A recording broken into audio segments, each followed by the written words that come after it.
പ്രിയദർശിനി സൗജന്യ യാത്രാ പദ്ധതിയിലെ ആദ്യ ടിക്കറ്റുകൾ ബഹുമാനപ്പെട്ട കേരള മുഖ്യമന്ത്രി ശ്രീ വി.ഡി. സതീശൻ ഇവിടെ വേദിയിൽ കൈമാറുന്നു.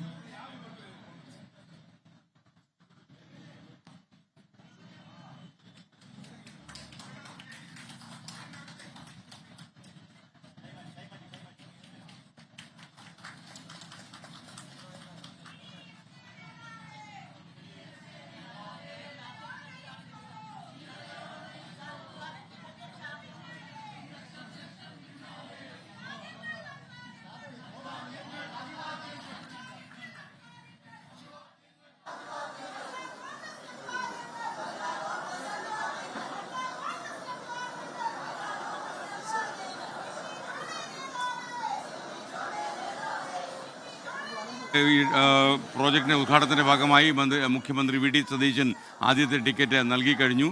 അപ്പോൾ ഒരുപക്ഷെ വളരെ സന്തോഷഭരിതമായ ഒരു ധന്യനിമിഷമാണ്. KSRTCയുടെ ചരിത്രത്തിൽ ആദ്യമായിട്ടാണ് വനിതകൾക്കും ട്രാൻസ്ജെൻഡേഴ്സിനും സൗജന്യ യാത്ര ഉറപ്പുവരുത്തുന്നത്. ഉദ്ഘാടന പ്രസംഗത്തിന് ശേഷം മുഖ്യമന്ത്രി വി.ഡി. സതീശൻ സൗജന്യ യാത്രയ്ക്കുള്ള ടിക്കറ്റുകൾ 0 ടിക്കറ്റാണത്, ചാർജ് ചെയ്യത്തില്ല. പക്ഷേ എത്ര തവണ വേണമെങ്കിലും യാത്ര ചെയ്യാം. പക്ഷേ സെപ്പറേറ്റ് ടിക്കറ്റ് എടുക്കണം. KSRTC ബസ്സുകളിൽ സംസ്ഥാനത്തുടനീളം യാത്ര സൗജന്യമാക്കിയതിൻ്റെ സംസ്ഥാനതല ഉദ്ഘാടനമാണ് തമ്പാനൂരിലെ KSRTC ഡിപ്പോയിലെ അലങ്കരിച്ച വേദിയിൽ ഇപ്പോൾ നടന്നത്. ഇനി മുഖ്യമന്ത്രി വി.ഡി. സതീശനും സംസ്ഥാന ഗതാഗത വകുപ്പ് മന്ത്രി CP ജോണും അതേപോലെ മന്ത്രി K. തുളസിയും വനിതകൾക്കൊപ്പം യാത്ര ചെയ്യും. തമ്പാനൂരിൽ നിന്നുള്ള ദൃശ്യങ്ങളാണ് നമുക്കൊപ്പം ചേരുന്നത്. ഇപ്പോൾ ഷബീദ് റാവുത്തർ അല്പസമയത്തിനകം കൂടുതൽ വിവരങ്ങൾ നൽകാൻ തമ്പാനൂരിൽ നിന്നും തത്സമയം ചേരുന്നുണ്ട്.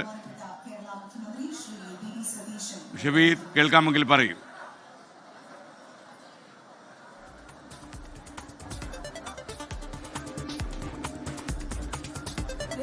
ഉറപ്പായിട്ടും സർക്കാരിന്റെ അഭിമാന പദ്ധതിയുടെ ഉദ്ഘാടനം അത് നിർവഹിച്ചിരിക്കുന്ന ഫ്ളാഗ് ഓഫ് അടക്കമുള്ള കാര്യങ്ങളാണ്. വേദിയിൽ മുഖ്യമന്ത്രി അടക്കമുള്ള ആളുകളുണ്ട്. ഈ ആദ്യ ടിക്കറ്റ്, അതായത് പ്രിയദർശിനി പദ്ധതി സ്ത്രീകൾക്കായി സമർപ്പിക്കുന്നു എന്ന് പറഞ്ഞുകൊണ്ട് ആദ്യ ടിക്കറ്റ് മുഖ്യമന്ത്രി വി.ഡി. സതീശൻ സ്ത്രീ ട്രാൻസ്ജെൻഡർ പ്രതിനിധികൾക്ക് ടിക്കറ്റ് കൈമാറിയിട്ടുണ്ട്. നേരത്തെ നമ്മൾ സൂചിപ്പിച്ചതുപോലെ തന്നെ 0 ടിക്കറ്റ് എന്ന പേരിലായിരിക്കും ആ ടിക്കറ്റ് അറിയപ്പെടുക. എവിടെ നിന്നാണ് യാത്ര തുടങ്ങുന്നത്, എവിടെയാണ് യാത്ര അവസാനിക്കുന്നത് എന്നീ കാര്യങ്ങളായിരിക്കും ടിക്കറ്റിൽ ഉണ്ടാവുക. വളരെ രസകരമായ ചില കാര്യങ്ങൾ മുഖ്യമന്ത്രി വി.ഡി. സതീശൻ ഇന്നത്തെ ഉദ്ഘാടന വേദിയിൽ പറയുകയും ചെയ്യുന്ന ഒരു സാഹചര്യമുണ്ടായി. അതിൽ സ്വകാര്യ ബസ്സുകളുടെ ആശങ്കയെക്കുറിച്ച് പറഞ്ഞു. അതേപോലെ തന്നെ ഈ മെൻസ് അസോസിയേഷന്റെ പ്രതിഷേധം അടക്കമുള്ള കാര്യങ്ങളിലും അദ്ദേഹം ചില രസകരമായ പരാമർശം ഈ വേദിയിൽ നടത്തി എന്നുള്ളതാണ്. ഈ വേദിയിലെ പൊതുയോഗം ഏതാണ്ട് അവസാനിക്കാറായിരിക്കുന്നു. അത് കഴിഞ്ഞാൽ ഇതിന് തൊട്ട് മുൻപിൽ KSRTC തമ്പാനൂർ സെൻട്രൽ ഡിപ്പോയ്ക്ക് തൊട്ട് മുൻപിൽ ഈ സൗജന്യ യാത്രയുടെ മുഖ്യമന്ത്രി മന്ത്രിമാരും യാത്ര ചെയ്യുന്ന ബസ്സുണ്ട്. ആ ബസ്സിൽ കയറി ഈ തമ്പാനൂർ സെൻട്രൽ ഡിപ്പോയിൽ നിന്നും സെക്രട്ടേറിയറ്റ് വരെയുള്ള യാത്ര അതും നമുക്ക് പ്രതീക്ഷിക്കാം. മുഖ്യമന്ത്രി വി.ഡി. സതീശൻ ഈ ചടങ്ങ് ഉദ്ഘാടനം നിർവഹിച്ചതിന് ശേഷം ഈ വേദിയിൽ നിന്ന് അല്പസമയത്തിനുള്ള അദ്ദേഹം പുറത്തേക്കിറങ്ങും. അതിനുശേഷം ഈ ബസ്സിൽ സ്ത്രീകൾക്കൊപ്പം ഓർഡിനറി ബസ്സിൽ യാത്ര ചെയ്യും. സെക്രട്ടേറിയറ്റിലെ ദർബാർ ഹാൾ വരെയായിരിക്കും യാത്ര എന്നുള്ളതും ഏറ്റവും പ്രധാനപ്പെട്ട കാര്യം. KSRTC അല്ലെങ്കിൽ സർക്കാർ സ്ത്രീകൾക്ക് നൽകുന്ന ആദരവാണ്. അത് കേവലം ഒരു സൗജന്യ പദ്ധതി അല്ല, അല്ലെങ്കിൽ സൗജന്യമായി കാണേണ്ട സാമൂഹിക സാമ്പത്തിക ഇമ്പാക്ട് അക്കാര്യത്തിൽ ഉണ്ടാക്കും. സ്ത്രീകൾക്ക് അഭിമാനത്തോടുകൂടി സർക്കാരിന്റെ ഈ ആദരവ് ഏറ്റുവാങ്ങി ഇനി മുതൽ ഓർഡിനറി ബസ്സുകളിൽ സൗജന്യമായി യാത്ര ചെയ്യാം എന്നുള്ള കാര്യം മുഖ്യമന്ത്രി പറഞ്ഞു വെക്കുന്നുണ്ട്. വളരെ പ്രധാനപ്പെട്ട മറ്റൊരു കാര്യം ഇന്ന് മുഖ്യമന്ത്രി എടുത്ത് ഈ വേദിയിൽ പറഞ്ഞൊരു കാര്യമാണ്.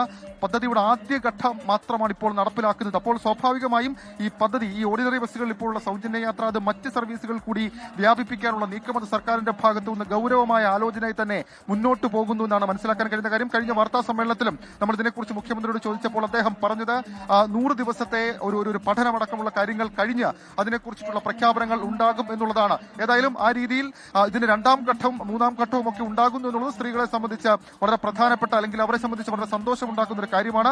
ആദ്യഘട്ടത്തിന്റെ ഉദ്ഘാടനം അത് നിർവഹിച്ചു കഴിഞ്ഞിരിക്കുന്നു. ഇനി 2ാം ഘട്ടമാണ്. ഏതായാലും വളരെ അഭിമാനത്തോടുകൂടി സർക്കാർ പ്രിയദർശിനി സൗജന്യ യാത്രാ പദ്ധതി കേരളത്തിൽ സമർപ്പിച്ചിരിക്കുന്നു. മുഖ്യമന്ത്രി പറഞ്ഞവസാനിപ്പിച്ചത് സ്ത്രീകൾക്ക് സർക്കാർ നൽകുന്ന ആദരവ്, അത് കേരളം മുഴുവൻ നൽകുന്ന ആദരവാണ്. ഈ നീക്കിയിരിപ്പ്, അതായത് ഈ യാത്രകൾ സൗജന്യമാകുമ്പോൾ ആ നീക്കിയിരിപ്പ് കുടുംബത്തിലേക്ക് പോകും. അങ്ങനെ ഒരു സാമൂഹിക ഇമ്പാക്ട് കൂടി ഇക്കാര്യത്തിൽ ഉണ്ടാകും എന്നൊക്കെയുള്ള കാര്യങ്ങൾ ഇന്ന് മുഖ്യമന്ത്രി ഈ ഉദ്ഘാടന വേദിയിൽ പറഞ്ഞു. അല്പസമയത്തിനുള്ളിൽ ഈ പൊതുയോഗം അവസാനിപ്പിച്ച് ഏതാണ്ട് അവസാനിപ്പിക്കുകയാണ്. ഇപ്പോൾ മന്ത്രി K. തുളസി സംസാരിക്കുന്നു. അതിനുശേഷം ഈ യാത്ര മുഖ്യമന്ത്രിയും മന്ത്രിമാരും ഈ ഓർഡിനറി ബസ്സിൽ യാത്രയും ചെയ്യും.